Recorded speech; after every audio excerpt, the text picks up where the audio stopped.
Bismillahirrahmanirrahim. Assalamualaikum warahmatullahi wabarakatuh. Waalaikumsalam warahmatullahi wabarakatuh. Alhamdulillahirrahmanirrahim. Wabillahi nasta'in ala umuri wassalatu wassalamu ala asyrofil anbiya'i wal mursalin wa ala alihi wa sahbihi ajma'in amma ba'du. Yang saya hormati Ustaz Muhammad SAG selaku Kepala SDT Kuantum Mulia dan juga ustaz-ustazah serta karyawan SDT Kuantum Mulia yang berbahagia. Pertama-tama marilah kita panjatkan puji syukur kehadirat Allah Subhanahu wa taala yang telah melimpahkan rahmat dan karunia-Nya kepada kita sehingga pada saat ini kita bisa berkumpul bersama dalam kesempatan yang insyaallah luar biasa. Salawat dan salam adalah senantiasa kita haturkan kepada junjungan kita Nabi Muhammad sallallahu alaihi wasallam beserta segenap keluarga, sahabat dan umatnya, dan semoga kita yang berada di tempat ini termasuk dalam golongan umatnya yang mendapatkan syafaat beliau. Amin ya rabbal alamin. Baik ustaz-ustazah dan juga guru karyawan SDT Kuantum Mulia, pada kesempatan kali ini saya ingin menyampaikan sebuah diseminasi budaya positif sekolah, di mana materi ini sudah saya dapatkan dalam kegiatan calon guru penggerak, dan hari ini insya Allah saya akan mengimbaskan atau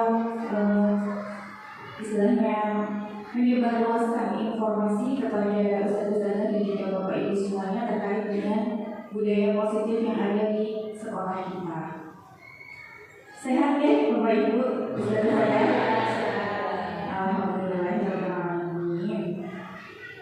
Baik, saya sudah menyiapkan sebuah video presentasi yang ada di depan kita semuanya saat ini ya.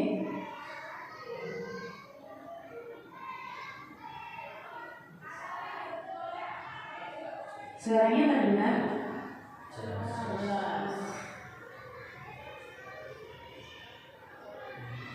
Ya, ini suara videonya menghilang sebentar ya.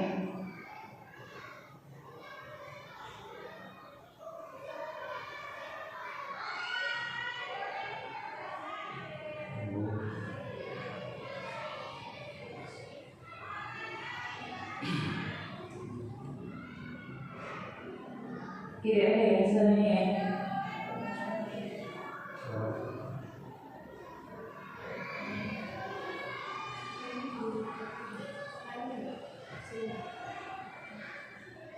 Di sini tandanya masih silang ya. Masih kita coba sekarang ya, semoga sudah ada suaranya.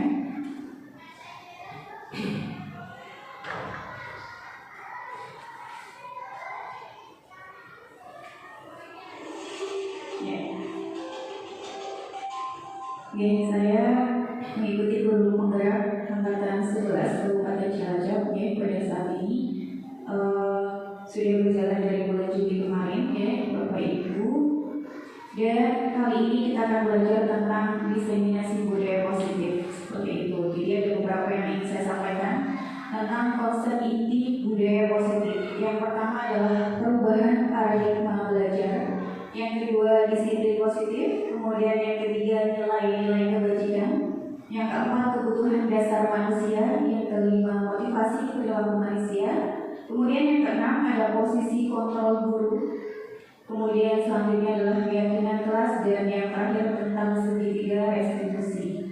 Jadi semuanya ini berkaitan dengan tugas dan peran kita di sekolah ini ya, ustaz-ustazah semuanya. Jadi diseminasi budaya positif ini yang pertama berkaitan dengan pembelajaran dengan paradigma yang baru.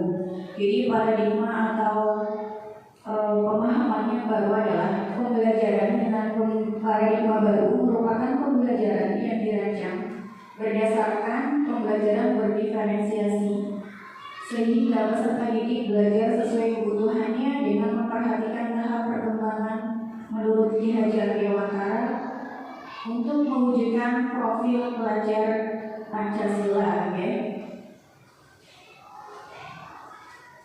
ya. Mungkin ustaz-ustazah di sini sudah melaksanakan pembelajaran berdiferensiasi ya.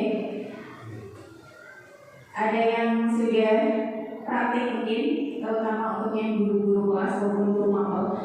Jadi pembelajaran berdiferensiasi itu terdiri dari beberapa komponen. Yang pertama adalah diferensiasi konten, kemudian yang kedua diferensiasi proses, yang ketiga diferensiasi produk, dan yang keempat adalah diferensiasi lingkungan. Nah, dari mana kita mengetahui pembelajaran tersebut, tingkat kebutuhan murid dan seterusnya? Yaitu berdasarkan, ada yang bisa mengungkapkan pendapatnya, berdasarkan apa kira-kira kita bisa mengetahui kemampuan awal murid? Betul sekali Ustazah ini, dari asesmen diagnostik. Ya, asesmen diagnostik ini dilaksanakan pada awal pembelajaran yang mungkin ketika MPLS kemarin sudah kita lakukan, ya, untuk mengetahui tingkat kemampuan masing-masing anak, gaya belajarnya seperti apa, latar belakang keluarganya bagaimana, ya, itu harus kita lakukan dalam rangka untuk mengetahui apa sebenarnya kebutuhan belajar masing-masing murid itu sendiri, gitu ya. Supaya apa? Supaya kita bisa mewujudkan profil pelajar Pancasila. Ya, profil belajar Pancasila ada berapa elemennya? Ya betul, ada 6. Yang pertama,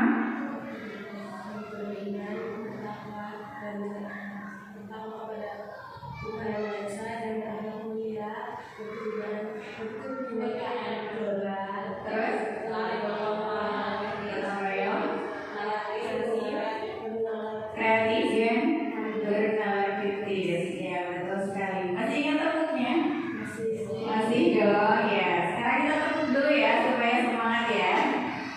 1, 2, 3. Belajar Pancasila, beriman dan bertakwa pada Tuhan yang Esa dan berakhlak mulia, berkebudayaan global, berkembang mandiri, kreatif dan bernalar kritis. Ya, terima kasih saudara-saudara, luar biasa, masih semangat ya suaranya ya, dan masih ingat tentunya bagaimana profil belajar Pancasila tersebut.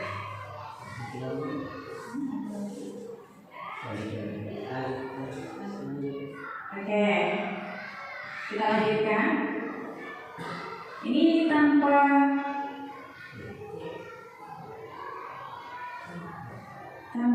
slide tidak apa-apa, mati lampu ya. Baik, selanjutnya adalah disiplin positif. Mungkin sambil menyiapkan beberapa catatannya, Ustazah sudah saya siapkan, ini silahkan dibagikan. Yang pertama, saya.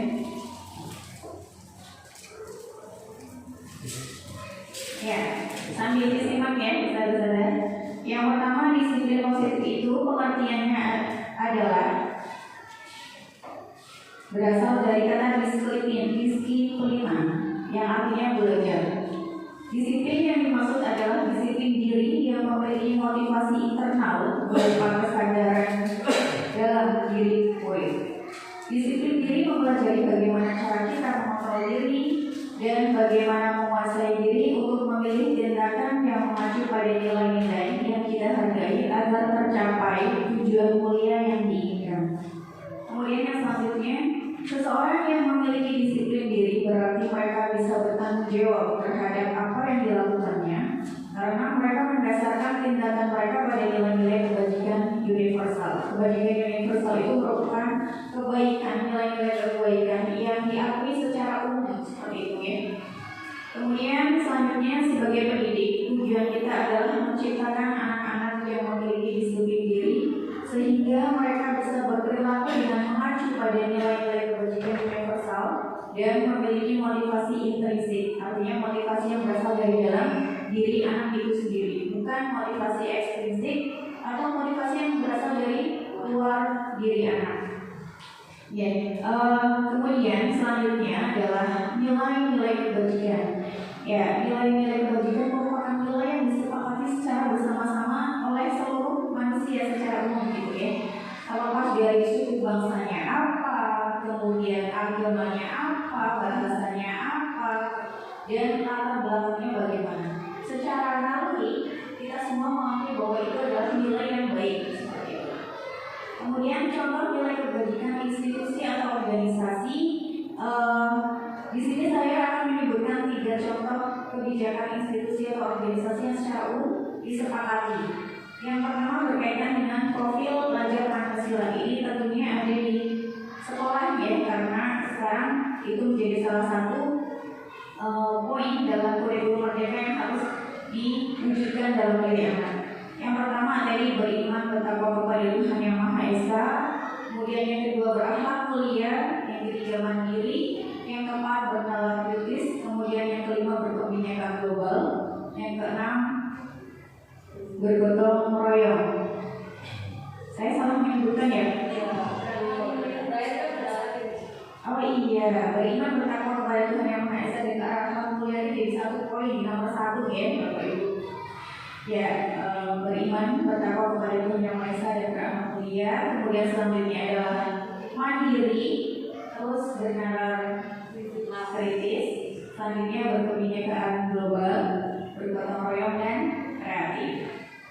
Ya, itu adalah salah satu nilai yang disepakati sebagai profil pelajar Pancasila. Kemudian selanjutnya berkaitan dengan sikap murid. Sikap murid yang pertama yaitu toleransi. Kemudian yang kedua rasa hormat. Yang ketiga integritas. Yang keempat mandiri. Kelima menghargai. Keenam antusias. Ketujuh empati. Kedelapan keingintahuan. 9 kreativitas. Selanjutnya kerjasama, percaya diri dan juga komitmen. Kemudian berkaitan dengan nilai kebajikan keterampilan hidup. Kalau di sekolah kita itu ada life skill ya, bisa-bisa. Yang pertama nilai-nilai yang harus ada dalam diri anak pada saat melaksanakan life skill atau keterampilan hidup adalah yang pertama jujur, ya jujur atau yang paling percaya. Kemudian tulus hatinya, kemudian menjadi pendengar yang aktif, dan selanjutnya tidak merendahkan orang lain dan memberikan yang terbaik dari diri. Seperti itu. Nah, selanjutnya berkaitan dengan kebutuhan dasar manusia. Artinya setiap orang, baik kita maupun murid-murid kita, itu memiliki kebutuhan dasar yang sama yang disebut sebagai kebutuhan dasar manusia. Ya, ini mohon maaf, lampunya masih belum nyala ya, kita lanjut saja. Ada 5 kebutuhan dasar sebagai manusia yang perlu kita sadari dan nantinya bisa menjadi acuan kita dalam memperlakukan murid-murid kita di kelas. Yang pertama, kebutuhan bertahan hidup.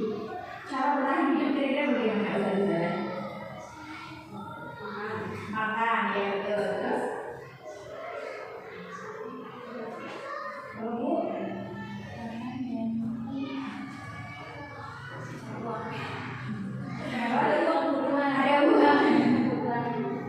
Kebutuhan yang cukup. Kita butuh sesuatu untuk menutup aurat, betul? Ya, berarti pakaian. Kita butuh tempat untuk berteduh supaya bisa berlindung dari panas dan hujan. Jadi kebutuhan terhadap apa? Ya betul, sandang, makan, kapan ada pakaian, makanan, tempat tinggal. Kemudian kesehatan. Yang selanjutnya adalah rasa aman atau keamanan gitu. Itu adalah kebutuhan untuk bertahan hidup. Yang setiap orang pasti akan memperjuangkan itu pada saat ada yang berusaha untuk merecokinya gitu, atau mengganggunya seperti itu. Kemudian kebutuhan dasar yang kedua adalah kaitannya dengan kasih sayang dan rasa diterima. Jadi ini adalah hubungannya dengan hubungan antar sesama, antar keluarga, antar teman, antar rekan sejawat, gitu ya. Kemudian kebutuhan untuk memberi dan menerima kasih sayang. Jadi kasih sayang itu kita memberi dan juga sekaligus menerima dari orang lain, ya. Kemudian ada kebutuhan untuk merasa menjadi bagian dari suatu kelompok. Seperti kita misalnya di sini, kita bagian dari keluarga besar SDT Bangku Mulia, maka tentunya dalam diri kita masing-masing itu ada rasa iya betul, solidaritasnya ada. Kemudian menjadi bagian, oh iya saya itu anggota loh dari keluarga besar SDT Bangku Mulia. seperti itu. Itu adalah bagian dari rasa kasih sayang, kebutuhan rasa kasih sayang dan rasa diterima. Jadi ketika ada orang yang dikucilkan atau ada anak yang dikucilkan di dalam kelas, artinya kebutuhan rasa diterimanya itu sedang tidak baik-baik saja ya, saudara. Ada yang tidak terpenuhi dari kebutuhan itu. Ya, selanjutnya kebutuhan yang ketiga jenisnya adalah kebutuhan tentang penguasaan. Jadi pengakuan atas kemampuan diri kita. Apa yang berharga dari diri kita dianggap berharga oleh orang lain. Kita bisa membuat perbedaan, artinya kita tidak sama dengan orang lain, punya ciri khas tersendiri, punya kelebihan dan kekurangannya sendiri. Kemudian kita bisa memiliki pencapaian untuk diri kita sendiri yang mungkin tidak sama ya, bisa-bisa antara satu anak dengan anak yang lain. Mungkin ada yang kelas 1 sudah pintar membaca, pintar menulis, pintar berhitung, tapi ada juga teman sekelasnya yang lain yang belum mencapai itu. Nah, itu merupakan salah satu kebutuhan terhadap penguasaan. Artinya dia belum menguasai keterampilan tersebut. Jadi ada yang perlu ditingkatkan lagi untuk memenuhi kebutuhan itu. Kemudian kompetensi, kita masing-masing punya kemampuan yang berbeda-beda, punya kelebihan yang juga berbeda-beda. Dan tentunya kita ingin mungkin tak seberapa besar gitu persentase dalam diri kita yang menginginkan bahwa orang lain itu melihat aku mampu dalam hal ini. Misalnya seperti anak tadi ya, anak 1 sudah bisa membaca, bisa menulis. Paling tidak gurunya itu mengakui dan melihat kemampuan anak itu sudah bisa membaca, sudah mampu menulis dan berhitung dengan baik. Kemudian ada rasa dihormati. Ketika kita menghormati orang lain, kita juga mungkin mengharapkan kalau kita dihormati orang lain juga. Bukan berarti dia hormat ya, beda. Itu iya, paling tidak misalnya dalam keluarga, misalnya dalam keluarga kita pasti butuh rasa dihormati oleh anak-anak kita, paling tidak ya, bisa. Begitu juga ketika seorang suami pasti butuh dihormati oleh istrinya. Begitu juga sebaliknya, setiap orang butuh dihormati, bukan karena dia hormat, tapi itu merupakan satu kebutuhan yang memang perlu dipenuhi. Kemudian keinginan untuk memimpin atau meninggalkan pengaruh, entah seberapa besar pun, dan kita juga harus mengakui ya bahwa Allah Subhanahu wa Ta'ala menciptakan manusia itu sebagai betul sekali sebagai khalifah di bumi seperti itu. Jadi memang sudah ada dasar rasa ingin memimpin, tinggal apakah bisa dimunculkan ataukah terpendam di dalam seperti itu. Kemudian yang selanjutnya adalah kebutuhan akan kebebasan atau bisa memberikan mengambil pilihan. Jadi kita itu kalau dikekang itu pasti tidak enak ya, misalnya tidak boleh ini, tidak boleh itu pasti ada rasa ingin memberontak lama-lama. Ketika semua yang kita inginkan kok dikekang, maka itu memang tidak sejalan dengan kebutuhan kita untuk menentukan pilihan. Dalam kebutuhan ini yang perlu dicukupi adalah kemandirian diri kita sendiri. Kemudian memiliki pilihan. Jadi ketika ada suatu hal yang harus diputuskan itu kita punya hak untuk memilih seperti itu ya. Dan begitu juga anak-anak di kelas kita, di sekolah kita, mereka juga punya hak untuk memilih. Seperti misalnya ada pemilihan ketua kelas, kan mereka punya hak ya, boleh memilih siapa yang ingin kamu calonkan. Iya, sebagai ketua kelas misalnya, itu bukan gurunya yang memaksakan ya, bukan. Iya, teman-teman mengusulkan itu karena memang mereka punya pilihan. Kemudian mencoba hal yang baru.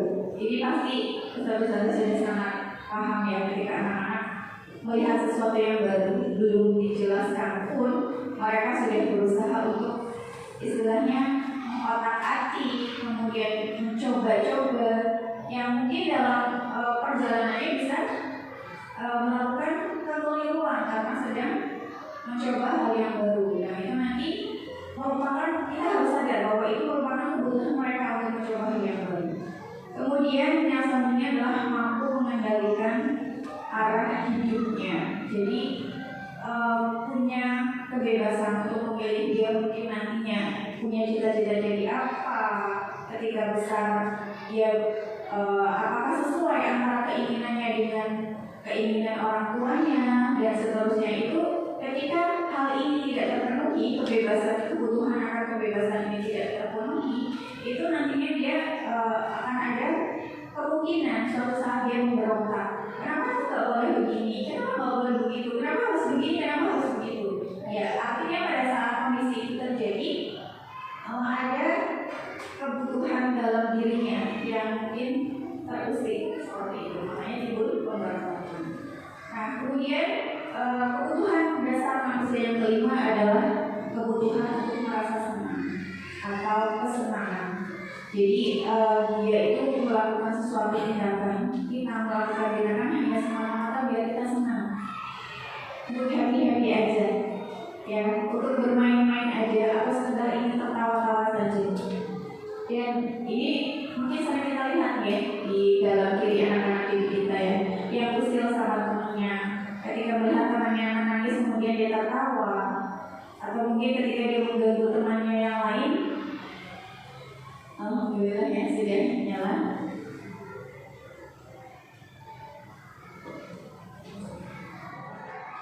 Perlu dinyalakan lagi seperti ini. Ya. Baik, saya lanjutkan ya. Banyak di antara teman-teman yang mungkin bertemu dengan anak-anak di kelas itu, ketika mereka melakukan kesalahan, cara menanggapinya dari dalam diri mereka sendiri ketika diingatkan itu, bahkan cuma usil aja, cuma iseng aja, kan saya cuma bercanda gitu, sering ya besar-besar bercanda begitu. Padahal teman yang dibercandai itu tidak berpikir bahwa itu bercanda, itu bisa menyakiti, bisa membuat mereka marah dan seterusnya. Tapi memang ya anak-anak itu perlu melampiaskan kesenangannya, dan kita sebagai guru tugas kita adalah mengarahkan bagaimana kesenangan itu terpenuhi tanpa harus menyakiti orang lain atau temannya yang lain.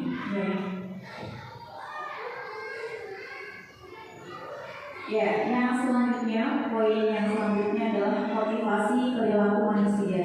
Jadi ternyata kita itu dalam melaksanakan segala sesuatu itu ada dasar rasanya. Rasa apa yang membuat kita melakukan itu? Jadi itulah yang namanya motivasi, alasan yang mendasari kita menjadi suatu melakukan sesuatu. Dan ternyata dalam diri kita itu ada dua jenis motivasi ya, besar-besar. Yang pertama motivasi apa? Extrinsic. X itu dari luar. Begitu ada banyak unsur yang di luar diri kita yang menjadikan itu sebagai suatu motivasi. Contohnya di situ karakteristiknya adalah berkaitan dengan yang pertama. Terbaca dari situ Bapak? Tidak ya? Terlalu kecil ya? Ya, saya membesarkan sedikit.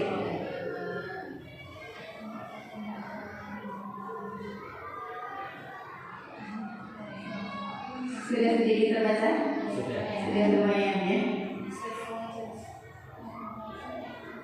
Ya, yang pertama motivasi ekstrinsik, yang kedua motivasi intrinsik. Motivasi ekstrinsik itu ada dua macamnya juga. Yang pertama adalah untuk menghindari ketidaknyamanan atau hubungan. Kemudian yang kedua mendapat penghargaan atau imbalan. Jadi ketika seseorang melakukan sesuatu atau kita atau murid kita melakukan sesuatu itu karena dasarnya ada yang pertama menghindari hukuman. Misalnya anak berpakaian seragam lengkap begitu ya, ketika berangkat ke sekolah itu dia dalam hatinya ketika memakai seragam itu yang terlintas dalam pikirannya adalah supaya tidak dihukum sama saudara gitu. Itu adalah motivasi ekstrinsik. Jadi dasarnya alasannya itu bukan dari dalam dirinya sendiri. Kemudian yang kedua mendapat penghargaan atau imbalan. Biasanya kan kita sering mengiming-imingi dengan reward dan punishment ya, saudara-saudara. Ada hukuman dan juga penghargaan. Jadi misalnya kita mengucapkan apa? Rewardnya? Apakah coklat atau permen atau bulan duluan? Teh desa. Ya, kalau itu misalnya ketika seorang guru memberikan instruksi, kemudian di belakangnya ada nanti yang nulisnya selesai duluan, ustazah silahkan mengambil snack juga misalnya. Itu rewardnya spontan misalnya kita berikannya. Nah, itu ketika anak menyelesaikan tugas yang terbayang dalam dirinya adalah yang penting aku dapat snack duluan, biar aku yang pertama ambil snacknya. Gitu. Nah, itu termasuk motivasi ekstrinsik atau motivasi dari luar. Kemudian yang selanjutnya yang kedua, jenis motivasinya adalah motivasi intrinsik. In berarti dari dalam, ya.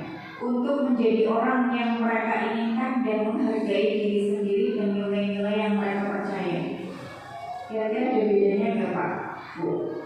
Antara yang ekstrinsik dan intrinsik, saudara-saudara? Beda ya. Sekilas dilihat beda, begitu diamati semakin beda. Ya, jadi motivasi intrinsik kira-kira bedanya apa?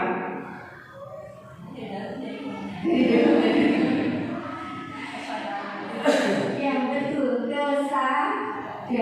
kesadaran diri.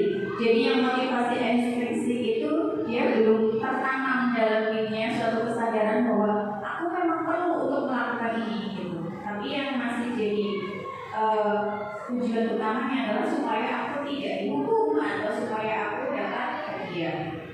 Kemudian kira-kira kita dalam melaksanakan tugas kita di sekolah ini motivasinya masih apa, saudara-saudara?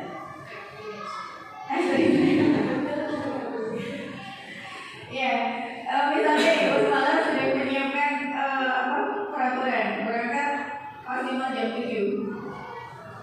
Bagaimana cara melaksanakan, membedakan motivasi ekstrinsik dan intrinsiknya?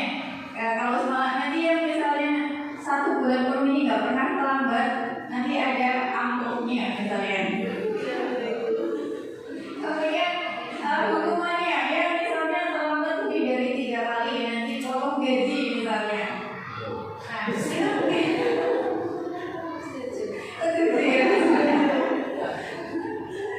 ya. Kemudian ada lagi motivasinya, terserahlah mau ada hukuman atau tidak ada hukuman. Yang penting saya taat pada aturan. Ada juga mungkin sebagian dari kita yang berpikir seperti itu. Kita termasuk yang mana? Ya, nanti bisa mengukur diri sendiri ya, saudara-saudara semuanya ya.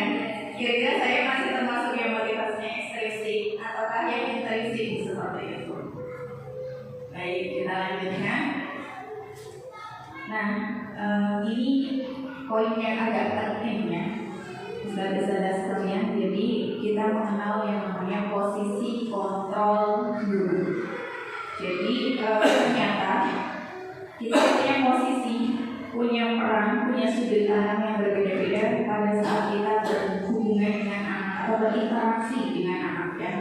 Ketika kita menjumpai anak bersikap atau berbuat salah, ternyata tidak semua sikap atau tindakan yang kita ambil itu posisinya sama.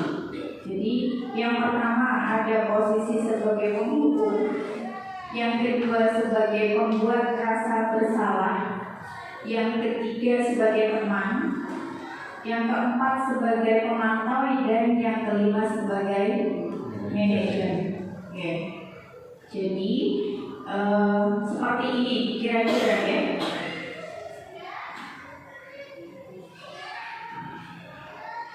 Yang pertama ada sebuah ilustrasi kasus dulu ya. Ilustrasi kasusnya adalah seorang murid berpakaian tidak lengkap pada saat upacara bendera. Nah, nanti kita bisa refleksi diri juga ya, saudara-saudara. Kira-kira posisi kita itu sebagai apa sih? Guru itu sebagai apa?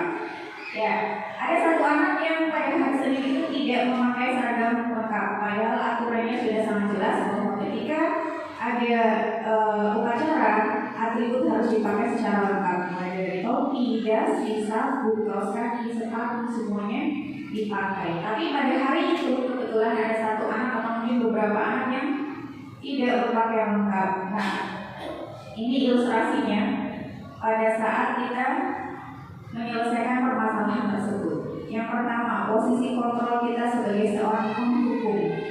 Ya, seorang penghukum itu dapat menggunakan hukuman fisik maupun hukuman verbal. Jadi entah itu dengan tindakan maupun dengan ucapan. Jadi menghukum itu ternyata tidak harus kita bergerak secara fisik memberikan hukuman, tapi secara kalimat, kata-kata itu juga ternyata bisa menghukum orang. Ya, contohnya seperti ini misalnya.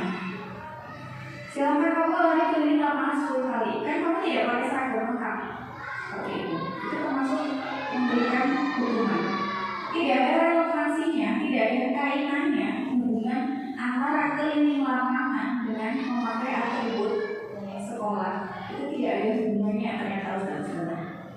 Tidak akan merubah perilaku anak untuk menjadi taat aturan atau disiplin. Itu tidak berkaitan antara tidak pakai topi dengan keliling lapangan. Itu tidak ada kaitannya sebetulnya. Atau mungkin ya ketika ada anak yang contoh lain ya, ketika ada anak yang tidak mengerjakan PR, kok hukumannya kemudian adalah membersihkan kamar mandi misalnya. Ini insya Allah di sekolah kita sudah tidak ada ya. Tapi ilustrasi saja. Enggak mengerjakan PR, kemudian hukumannya adalah membersihkan kamar mandi. Apakah ada hubungannya? Betul, tidak ada hubungannya ternyata. Itu tidak, antara hukuman dengan kesalahan itu tidak match, tidak nyambung begitu kalau bahasanya ya. Ya. Kemudian yang selanjutnya posisi kontrol guru ini adalah memberi rasa bersalah. Kalau tadi menghukum, sekarang cuma memberi rasa bersalah aja nih gitu. Kira-kira seperti apa? Ini masih sama ya kasusnya dengan anak yang tadi tidak menggunakan seragam lengkap pada saat upacara. Ya, pada posisi ini biasanya guru akan bersuara lebih lembut daripada yang menghukum tadi. Kalau menghukum kan kita biasanya nada yang keras gitu ya.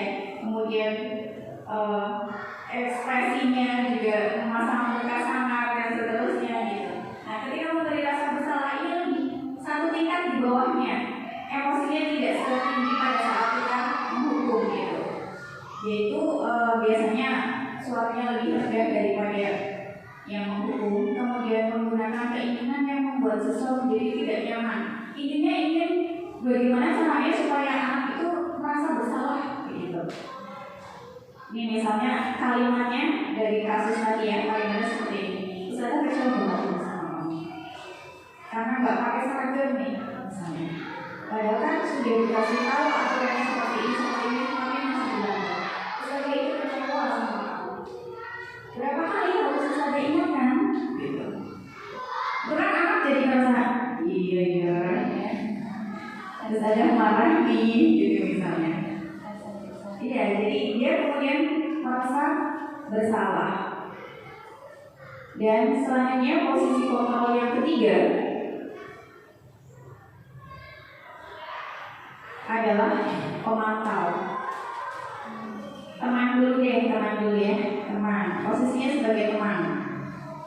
Guru tidak akan menyakiti murid, tidak menghukum, kemudian tidak memberikan rasa bersalah juga, tetapi dia akan berusaha untuk mengontrol muridnya dengan persuasi atau ajakan. Contohnya misalnya, ayo dong ikuti aturan demi Ustazah. Misalnya wali kelasnya yang menegur anak tadi yang tidak lengkap seragamnya, ini wali kelasnya misalnya, ayo dong ikuti aturannya biar Ustazah itu tidak kena tegur sama kepala sekolah misalnya gitu. Atau ayo dong aturan biar kelas kita itu jadi kelas yang paling baik gitu misalnya. Itu berarti pada saat itu posisi guru adalah sebagai teman terhadap muridnya gitu. Ini berarti kan tidak ada emosi yang marah-marah atau tidak enak di hati anak begitu ya. Tapi ini masih berupa ajakan-ajakan yang lembut seperti itu. Kemudian posisi kontrol yang selanjutnya adalah sebagai pemantau. Jadi posisi pemantau itu mendasarkan tindakan pada peraturan-peraturan dan konsekuensi dengan memisahkan hubungan pribadi. Jadi murid ya murid, guru ya guru seperti itu. Nah, contoh kalimatnya bagaimana? Misalnya seperti ini. kamu itu sudah melanggar aturan sekolah. Kamu tahu konsekuensinya apa? Karena ini ceritanya sudah dikasih tahu aturannya ya, harus pakai seragam sekolah lengkap pada saat upacara bendera. Kamu melanggar nih. Kamu tahu nggak konsekuensinya apa kalau melanggar aturan ini? Nah, pulang sekolah kamu beli atribut yang baru. Misalnya kalau memang di rumah hilang atributnya, beli yang baru ya gitu. Ini masih memantau konsekuensinya apa, anak tahu tidak gitu. Jadi ditanya konsekuensinya apa kalau kamu tidak memakai seragam lengkap. Nah, selanjutnya posisi kontrol guru adalah sebagai manajer. Manajer itu yang mengatur ya.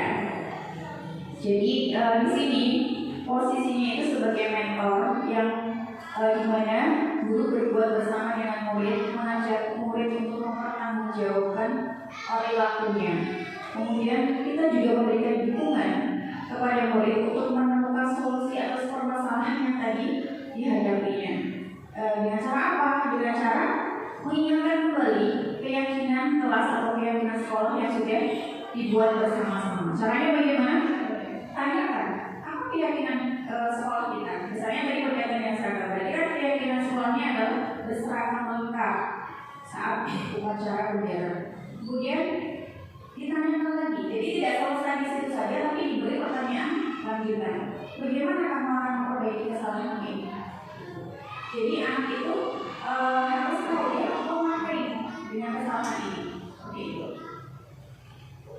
Nah, kira-kira posisi kontrol kita selama ini sebagai apa sih?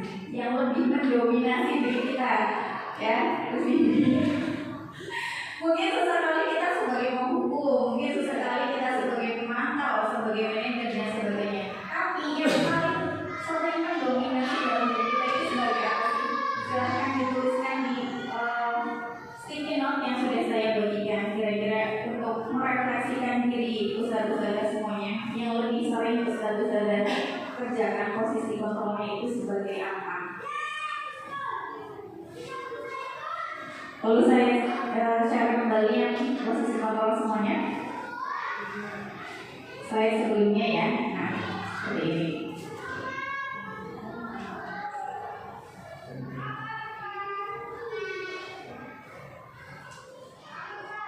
Sebagai penghukum, sebagai pembuat rasa bersalah, sebagai teman, sebagai pemantau, atau sebagai manajer. Jujurlah. Ya, ini ada manfaatnya bagi diri kita untuk misalnya kalau memang masih kurang berarti harus ada yang diperbaiki lagi, harus ada yang ditambahkan lagi. Atau kalau ternyata sudah paling bagus misalnya, sudah bisa menjadi manajer, posisinya selalu jadi manajer gitu. Ini memang betul-betul menggali kesadaran diri kita. Kita tuh biasanya yang bagaimana? Refleks kita itu seperti apa? Ketika di kelas, iya, paling tidak paling sering itu yang mana? Kemudian barangkali kok bingung ada yang ini sebenarnya saya sering di ini atau di ini ya tuliskan saja biasanya yang dua-duanya itu atau tiga-tiganya itu yang mana? Atau jangan-jangan semuanya?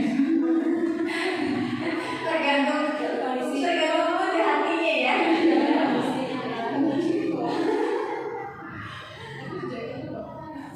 Ya, tergantung anak yang dihadapi juga mungkin ya.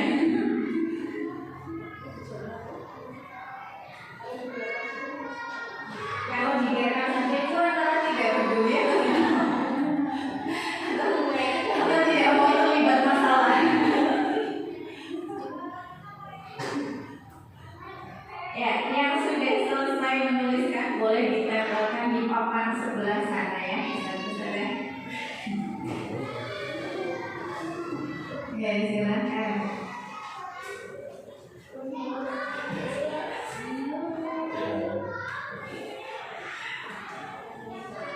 Ustaz Ani sudah? Oh, sudah silakan monggo ditempelkan saja di papan.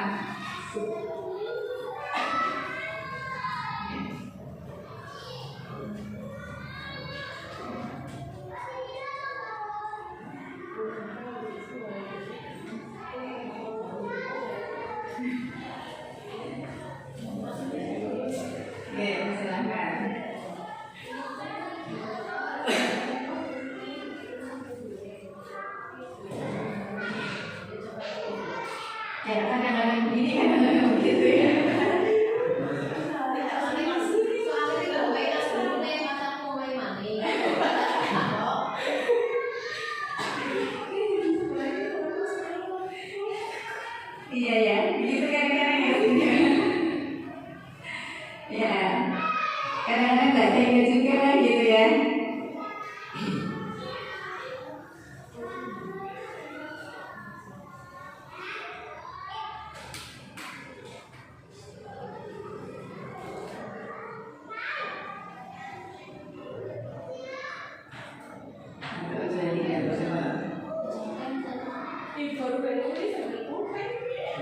Ada yang semuanya ditulis. Ya, barangkali ada itu. Ya, ternyata saya begini semuanya itu saya kerjakan misalnya. Tapi sesekali. Berarti kadang-kadang, iya seperti itu ya. Asal baca hemat.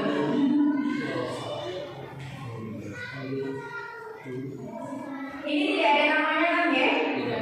Ya, nanti saya coba baca ya. Tanpa saya tahu siapa yang menulisnya nggak hafal gitu ya. Tidak ditengarai harus ini. Tidak dikasih tanda.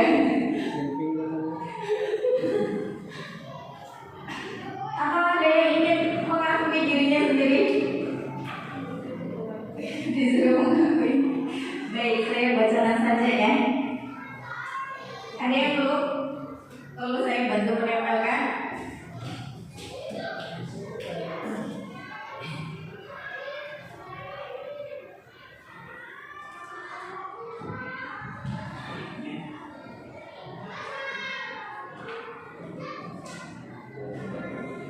Oke, saya bacakan ya. Saya tidak tahu ini punya siapa. Yang pertama, posisi kontrol yang sering saya lakukan adalah membuat rasa bersalah dan memantau. Alhamdulillah ya sudah mengakui. Ini bukan berarti suatu hal yang buruk juga ya. Kita juga sama-sama berproses. Dan saya yakin ini juga bukan kondisi yang konsisten. Artinya kadang berubah seperti malaikat, kadang berubah seperti Hulk ya.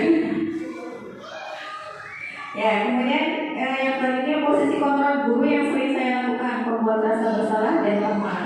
Jadi ada baik-baiknya gitu ya. Jadi sebagai teman itu salah satu hal yang positif dari posisi sebagai teman adalah anak-anak jadi merasa dekat dengan gurunya, gitu ya, saudara-saudara.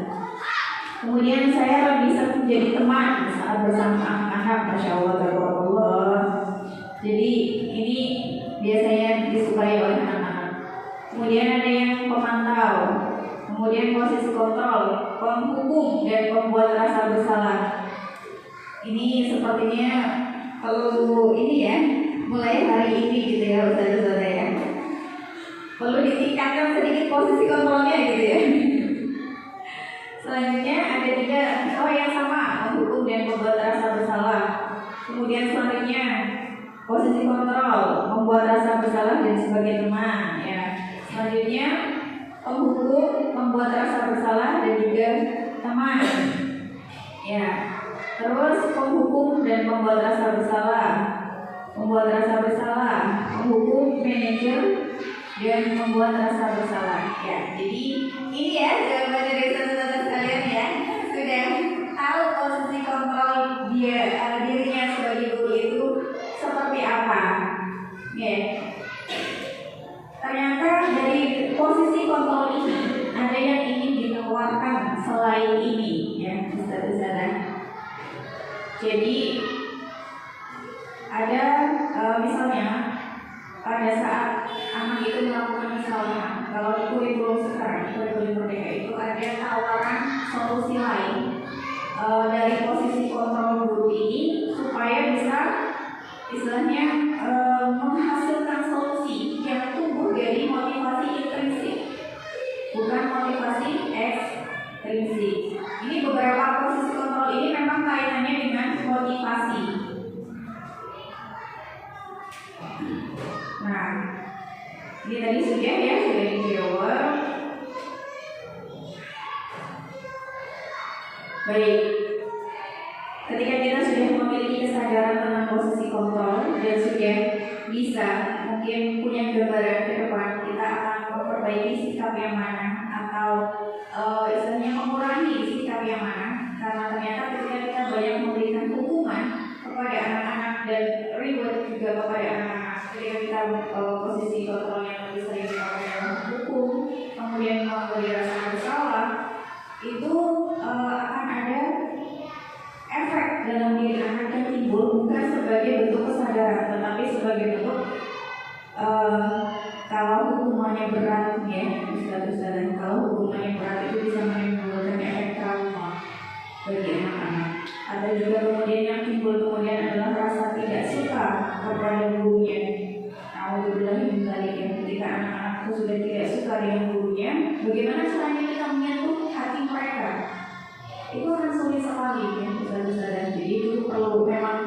perlu wacana dalam diri kita yang perlu diperbaiki itu apa, yang kira-kira efeknya positif itu bagaimana, ketika kita bisa memposisikan diri sebagai teman merangkul mereka, kemudian kita juga sebagai manajer kita menyampaikan apa yang misalnya membimbing gitu ya, membimbing mereka apa yang harus dilakukan pada saat mereka itu melakukan kesalahan, itu efeknya lebih kepada kesadaran diri dan istilahnya mereka belajar, oh iya dulu itu saya waktu melakukan kesalahan ini ustadz saya itu istilahnya bertanya kepada saya itu harus ngapain sih kalau saya bersalah. Jadi mereka akan belajar mencari solusi sendiri pada saat mereka tidak bersama kita lagi atau berada di situasi yang lain. Nah, kemudian budaya positif selanjutnya yang ingin saya sampaikan adalah terkait dengan keyakinan kelas. Mengapa keyakinan kelas? Mengapa bukan peraturan? Kira-kira bedanya keyakinan dengan peraturan itu kalau dirasakan dari segi kalimatnya atau katanya itu apa Ustaz? Keyakinan itu bagaimana? Peraturan itu bagaimana?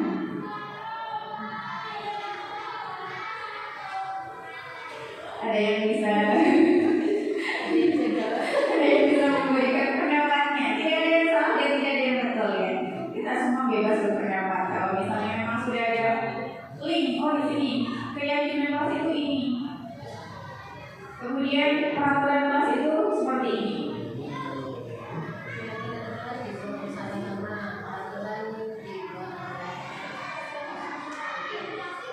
Gimana sudah malam?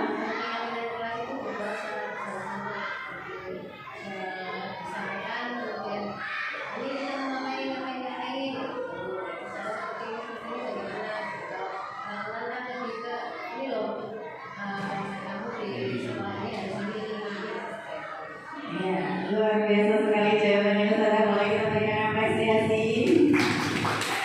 Ya, saya ulang kembali jawabannya Ustazah malah tadi adalah keyakinan kelas itu disepakati secara bersama-sama. Ya betul, keyakinan kelas itu merupakan kesepakatan bersama. Sedangkan kalau peraturan itu sudah wujudnya jadi, sudah ada, kemudian disosialisasikan atau diberikan informasinya kepada anak. Ini nggak boleh ini, nggak boleh itu, harus begini, harus begitu. Tapi ketika keyakinan kelas dibuat bersama-sama, anak akan turut serta. Iya, turut serta untuk menciptakan keyakinan kelas itu, kesepakatan kelas itu bagaimana. Nah, seperti ini pembentukan keyakinan kelas. Ya. Jadi berupa pernyataan yang universal. Universal itu secara umum gitu lah ya, bahasa singkatnya atau sederhananya. Kemudian yang kedua dibentuk dalam kalimat positif. Jadi memang kita banyak menghindari kata jangan atau tidak. Jadi ketika misalnya contoh ya, satu keyakinan kelas tentang kebersihan, biasanya kita akan menggunakan kalimat dilarang membuang sampah sembarangan atau tidak boleh membuang sampah sembarangan. Nah, kalau di materi ini, jadi kalimatnya itu perlu menggunakan kalimat positif yang tidak ada kata tidaknya dan jangan. Maka kemudian dirubah menjadi jaga kebersihan kelas, misalnya seperti itu. Ya, buanglah sampah pada tempatnya. Jadi menghindari kata-kata tidak ataupun jangan seperti itu. Kemudian sesuai dengan kondisi kelas. Jadi keyakinan kelas 1A misalnya bisa saja berbeda dengan keyakinan kelas 1B. Misalnya keyakinan kelas 1A, piket tentang piketnya. Piket itu dilaksanakan 3 kali misalnya, karena mungkin di situ banyak yang masih belum menyadari pentingnya membuang sampah pada tempatnya gitu ya. Jadi pagi piket, istirahat piket, pulang sekolah piket juga. Tapi di kelas 1B misalnya, keyakinan kelas mereka ketika piket ya cukup 1 kali ketika pulang saja.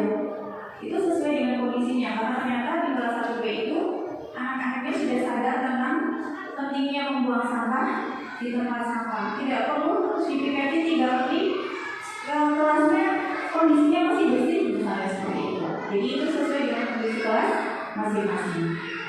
Kemudian melibatkan semua anggota kelas. Anggota kelas itu adalah guru dan murid di kelas itu. Jadi bukan gurunya bikin peraturan yang sudah jadi anak-anak sedang kakak ini, gitu bukan ya. Tapi menurut kalian aturan kelas kita, keyakinan kelas kita itu yang perlu kita buat bersama-sama itu apa? Kemudian sedikit saja supaya mudah diingat. Jadi jangan banyak-banyak peraturannya ya. Kalau dibuat terlalu banyak bisa saja gurunya nggak hafal, apalagi muridnya gitu ya. Jadi kemungkinan dilanggar itu lebih besar kalau peraturannya terlalu banyak. Tapi ketika peraturannya sedikit, singkat, padat, jelas, tujuannya tercapai, ya insya Allah anak-anak akan lebih mudah melaksanakannya. Seperti itu. Nah, ini yang tadi saya sampaikan ya kepada ustaz-ustazah semuanya tentang kaitannya dengan posisi kontrol guru tadi. Masih ingat ustaz-ustazah posisinya seperti apa saja? Yang pertama, penghukum. Yang kedua, pembuat rasa bersalah. Yang ketiga, teman. Yang keempat, pemantau. Yang kelima, manajer. Ini tawaran yang tadi sudah sempat saya bahas, yaitu tentang segitiga restitusi. Perlu lihat tulisannya Ustazah? Sebenarnya apa itu segitiga restitusi?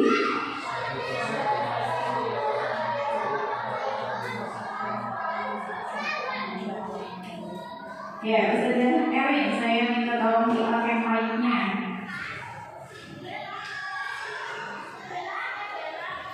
Ya, tidak.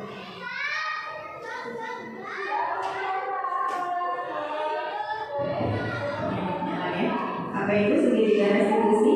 Segitiga restitusi itu adalah suatu proses dialog yang dilakukan oleh guru agar dapat menghasilkan murid yang mandiri dan bertanggung jawab.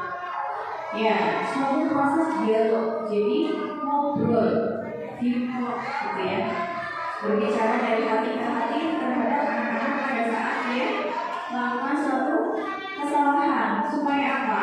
Supaya dia mandiri dan bisa bertanggung jawab. Jadi supaya dia itu mengambil pelajaran dari kesalahan yang dia lakukan, supaya nanti tidak terulang di masa yang akan datang. Dengan cara apa? Dengan cara menanamkan kesadaran dalam diri anak tersebut untuk bertanggung jawab terhadap semua yang dilakukannya.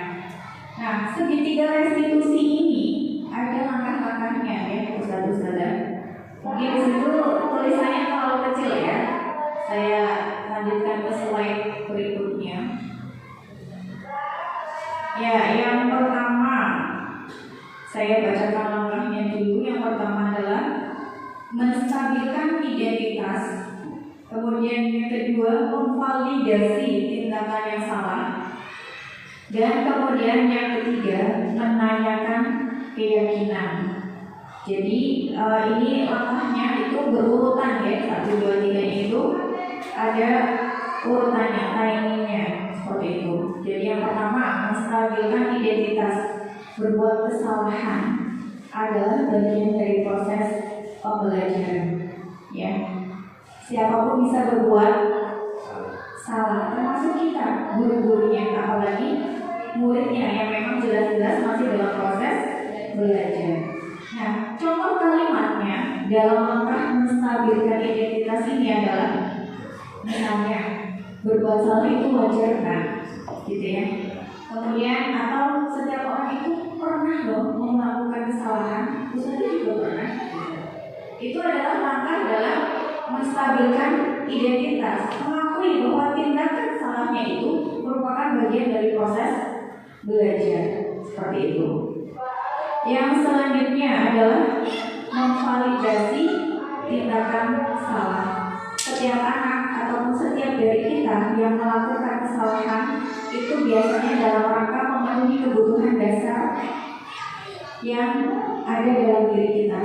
Tadi kebutuhan dasar ada 5 ya, yang di awal slide tadi. Yang pertama kebutuhan dasar untuk bertahan hidup, kemudian kebutuhan dasar terhadap kasih sayang dan rasa diterima, kemudian yang selanjutnya penguasaan, kemudian kebebasan, dan yang terakhir kesenangan. Ya betul. Jadi kebutuhan dasar itulah yang dipenuhi, yang hendak dipenuhi ketika anak itu melakukan suatu kesalahan. Sebagai contoh misalnya ya, besar-besaran. Ada anak yang ketika di kelas itu dia nggak bisa diam dan tidak bisa melihat temannya itu baik-baik saja. Pernah ketemu nggak anak yang seperti ini? Pernah ya? Iya. Dan ternyata dia itu ketika ditanya hanya untuk bersenang-senang misalnya atau mencari perhatian ustaz-ustaznya. Ada ya anak yang ketika di sekolah itu selalu berbuat ulah, usil dan seterusnya, dan ketika ditanya ya biar diperhatikan saja sama ustazah. Ya mungkin kita berpositif tingginya ya, orang tuanya sibuk sekali di rumah sehingga kesempatan untuk ngobrol dengan anak, kesempatan untuk berinteraksi dengan anak itu sulit sekali. Dan jangan-jangan kita termasuk yang seperti itu ya. Pulang kerja sore, berangkat pagi anak belum bangun, pulang anak sudah ngantuk, sudah lelah gitu ya. Ya ternyata pada saat anak tidak diperhatikan itu dia akan melakukan banyak cara untuk mendapatkan perhatian dari orang lain seperti itu ya. Jadi ada alasannya kenapa dia berbuat salah. Misalnya contoh kalimatnya ya, kamu pasti punya alasan kenapa kamu usir sama ini gitu misalnya. Nah nanti dia akan menjawab, karena dia akan menjawab, iya saya cuma iseng aja urus, atau mungkin ya nggak apa-apa gitu, pengen aja gitu. Ada mungkin ya jawaban-jawaban seperti itu. Nah kemudian ada pertanyaan lain yang bisa memvalidasi tindakan yang salah. Kamu melakukannya karena mempertahankan sesuatu yang penting ya buat kamu. Misalnya ada anak yang tiba-tiba menghukum temannya karena dia itu marah, temannya selalu mencontek tugas-tugasnya. Ada yang begitu. Karena ngejek ya, karena ngejek. Ya, gini, kalau misalnya ada anak yang berantem, dua orang anak yang berantem, kemudian ternyata kasusnya adalah rebutan benda misalnya buku saya itu dibawa terus sama dia tadi dia pinjam tadi sama saya nggak boleh lagi dipakai misalnya, tadi dia maksa, jadinya saya pukul itu kan ada alasannya kenapa dia pukul, yaitu mempertahankan sesuatu yang penting. Buku itu tadi yang penting oleh dia, sehingga ketika ada orang yang memintanya, temannya yang memintanya dengan paksa, dia coba untuk mempertahankan. Dan ini suatu hal yang dibenarkan ketika dia mempertahankan haknya atau miliknya gitu ya. Tapi arahnya nanti kita berikan pembuktian bahwa tindakannya itu adalah sanksi. Kemudian yang selanjutnya adalah menanyakan keyakinan. Langkah restitusi yang ketiga itu menanyakan keyakinan. Bisa menanyakan keyakinan kalau sudah membuat keyakinan. Kalau belum dibuat keyakinan kelas itu, ya tidak akan bisa. Kita misalnya gini, kamu ingat nggak keyakinan kelas kita apa? Ya kalau sudah ada bisa diingat-ingat. Kalau belum ada, ya kan? Berarti sebelum menanyakan keyakinan, memang sudah tersedia keyakinan kelas yang disepakati bersama-sama. Dan kewajiban apa yang sudah kita sepakati? Misalnya disiplin, kemudian taat aturan, ya. Jadi itu ada tahapan yang harus kita lakukan untuk menanyakan keyakinan ini, yaitu membentuk keyakinan kelas terlebih dahulu. Ya, demikian ya ustaz-ustazah gambaran dari diseminasi budaya positif yang saya lakukan, yang semoga tadi bisa istilahnya memberikan wawasan baru untuk ustaz-ustazah atau mungkin memberikan pemahaman baru seperti itu. Tapi sebelum kita tutup, saya ingin bertanya pada ustaz-ustazah sekalian, apakah ada yang ingin ditanyakan? Mungkin kurang jelas dari apa yang saya sampaikan, atau ada contoh-contoh yang ingin diperbanyak?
yang Ustaz-Ustazah rasakan? Perasaan Ustaz-Ustazah pada saat mengikuti seminar ini apa? Apakah biasa saja? Atau ngantuk? Atau senang ya?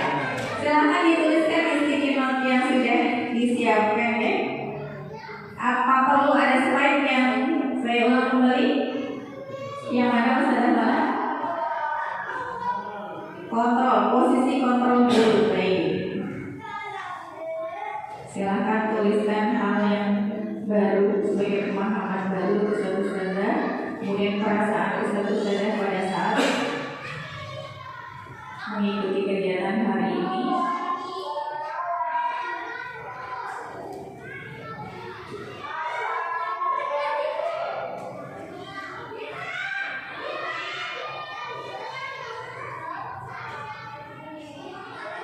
Sudah buku banyak Pak? Bagian ini saya tidak silakan Pak. Benar Ustaz.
Buatan sudah? Sudah bisa? Asing pakai kata saya dulu.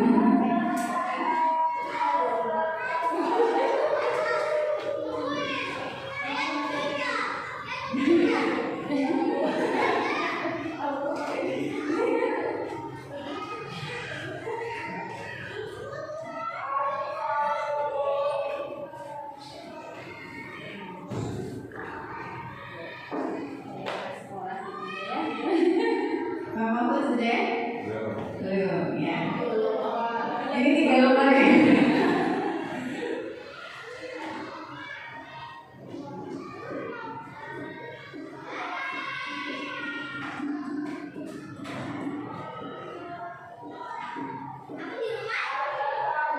Ini kita mendekati akhir kegiatannya. Boleh sambil dirapikan kembali buku-buku ataupun alat tulisnya silakan santai.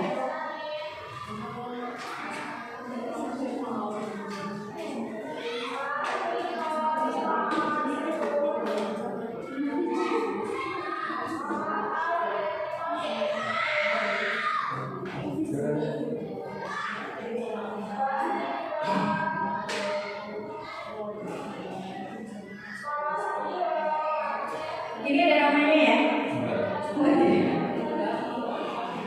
Ada namanya, Bella.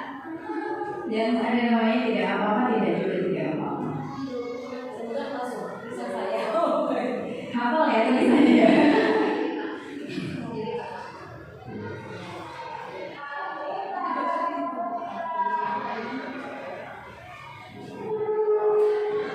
Oke, terima kasih sekali Ustaz-Ustazah yang sudah berkenan untuk mengikuti kegiatan hari ini. Saya ucapkan syukur, jazakumullah hasanat jazaa. Dan saya minta maaf ya apabila kegiatan ini banyak kekurangannya, banyak yang tidak adanya daripada adanya. Tapi saya berharap semoga apa yang tadi kita lakukan bersama-sama ada hal baik yang bisa kita ambil dan bisa kita implementasikan kepada anak-anak kita dalam sekolah ini ya, terutama itu berupa kesadaran diri yang membuat kita memahami posisi mereka, kebutuhan dasar mereka dan seterusnya, yang semoga akan membawa kemajuan dan situasi lingkungan yang menyenangkan dan aman untuk anak-anak kita semuanya. Baik, terima kasih sekali lagi. Mohon maaf atas segala kesalahan dan kekurangan saya.